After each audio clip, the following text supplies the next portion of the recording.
Cameroon, Bandung, Africa, Bandung, to the world, Bandung. Salut les amis, bienvenue sur votre plateforme. C'est votre Bamendaman, Ekunaman, Ngiman, Bakoreman, and proudly so your anglophone brother. Ici, on essaye de présenter les faits et rien que les faits. On ne dit rien pour nuire et on va pas se taire pour plaire, les amis. C'est un peu cela. Nous trouvons des informations et on analyse clairement sur le point de vue de l'Africaine que nous sommes. Parce que c'est notre intérêt qui doit être mis au devant. C'est notre intérêt. Si on n'est pas là pour protéger nos intérêts, personne d'autre ne va le faire à notre place. Donc, c'est à nous de comprendre toutes ces choses-là et savoir analyser les sujets géopolitiques sur le prisme, sur le point de vue de l'Africaine que nous sommes. Et je le répète ici tout le temps. Be it from the diaspora, be it in here in Africa, il faut que nous regardons d'abord nos intérêts. Arrêtez de regarder les intérêts qui n'ont rien à voir avec l'intérêt fondamental de l'Afrique.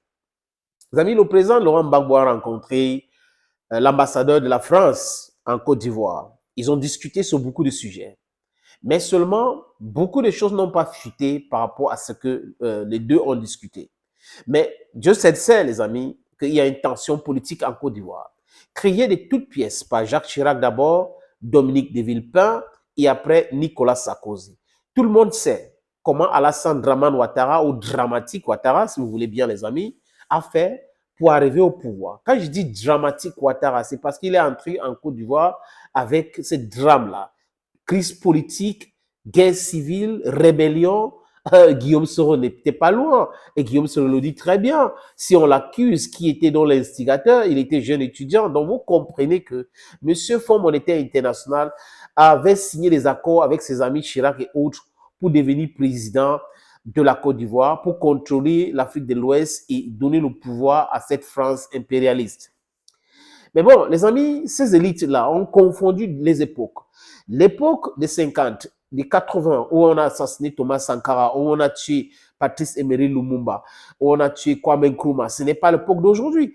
Nous étions peu nombreux en Afrique et le nombre compte, les amis. Si vous avez beaucoup de cerveau, il y aura beaucoup de réflexions, beaucoup de façons de penser, beaucoup de façons de défendre.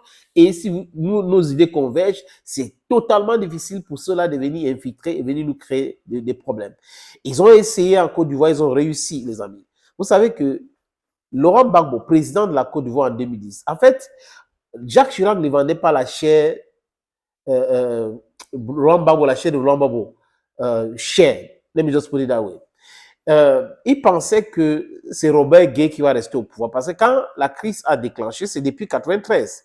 Quand Houphouët-Boigny meurt, Alassane Dramane Ouattara veut s'accaparer du pouvoir en tant que Premier ministre qui avait d'abord emprisonné Laurent Gbagbo. Bédier, en tant que président de l'Assemblée nationale, demande de respecter la constitution de la Côte d'Ivoire.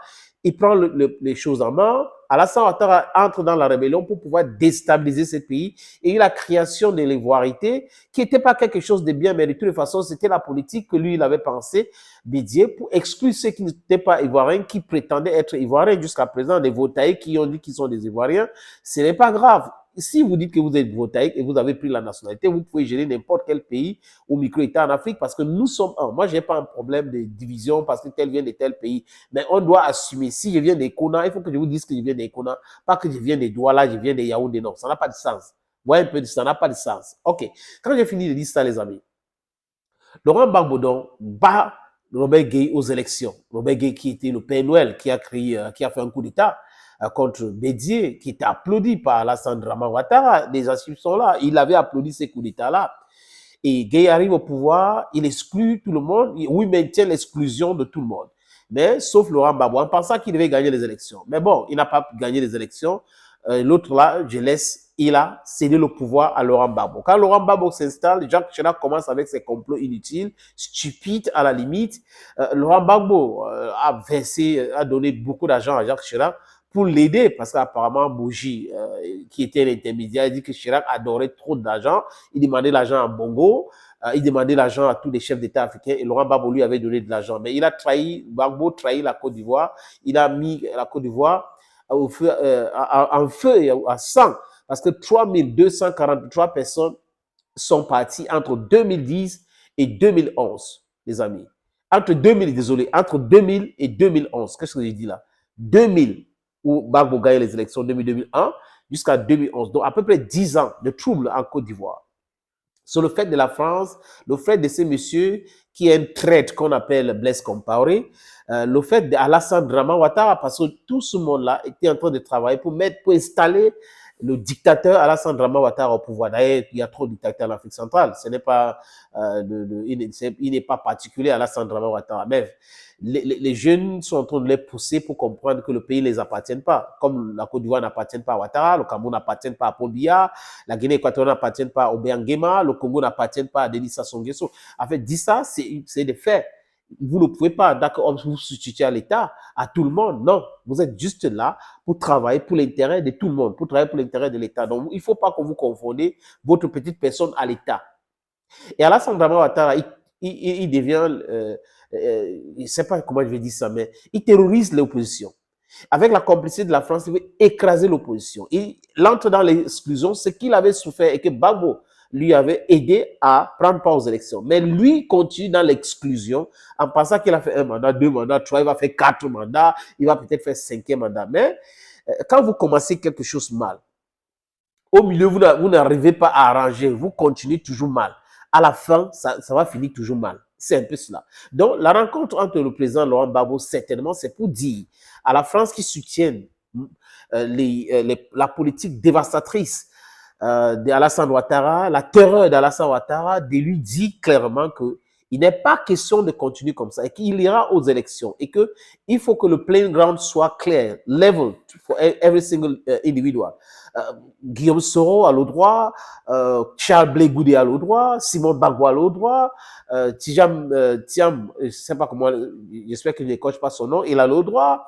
Alassane Draman Ouattara, s'il veut, il a le droit, mais we need a level playing ground for everybody. Et ils vont aux élections pour voir qui va gagner. Et celui qui gagne, il gère.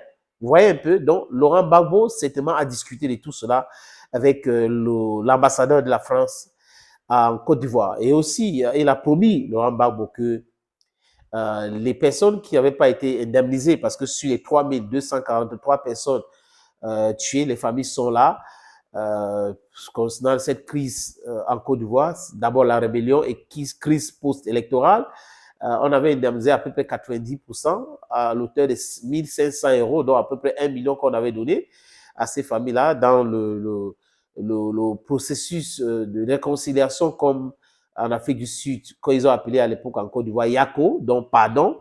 Et il dit que s'il gagne les élections, il va dédommager davantage ces familles-là. Donc voilà ce qui s'est passé ces derniers temps-là en Côte d'Ivoire, du moins la rencontre entre le président Laurent Gbagbo et l'ambassadeur de la France. Et la France devrait savoir qu'il est temps de changer sa politique. J'ai écouté le discours du nouveau ministre des Affaires étrangères de la France. Il semble comprendre ces choses-là.